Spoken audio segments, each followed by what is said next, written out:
بسم اللہ الرحمن الرحیم۔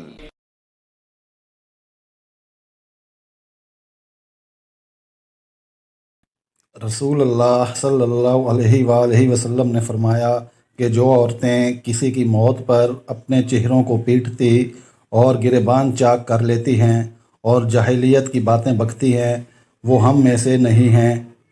نبی کریم صلی اللہ علیہ وآلہ وسلم نے فرمایا کہ جب تم میں سے کوئی جنازہ دیکھے تو اگر اس کے ساتھ نہیں چل رہا ہے تو کھڑا ہو جائے یہاں تک کہ جنازہ آگے نکل جائے یا آگے جانے کی بجائے خود جنازہ رکھ دیا جائے۔ نبی کریم صلی اللہ علیہ وآلہ وسلم کا گزر ایک عورت پر ہوا جو قبر پر بیٹھی ہوئی رو رہی تھی۔ آپ صلی اللہ علیہ وآلہ وسلم نے فرمایا کہ اللہ سے ڈر اور صبر کر۔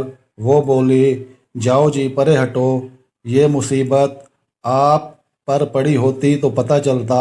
وہ آپ صلی اللہ علیہ وآلہ وسلم کو پہچان نہیں سکی تھی۔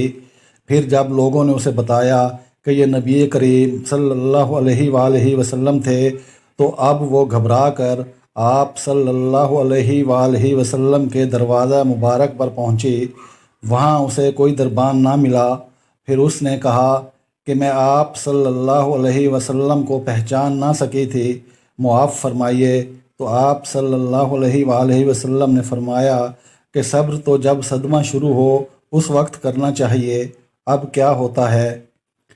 نبی کریم صلی اللہ علیہ وآلہ وسلم نے فرمایا کہ جو شخص اس حالت میں مرے کہ کسی کو اللہ کا شریک ٹھہراتا تھا تو وہ جہنم میں جائے گا، اور میں یہ کہتا ہوں کہ جو اس حال میں مرا کہ اللہ کا کوئی شریک نہ ٹھہراتا ہو وہ جنت میں جائے گا۔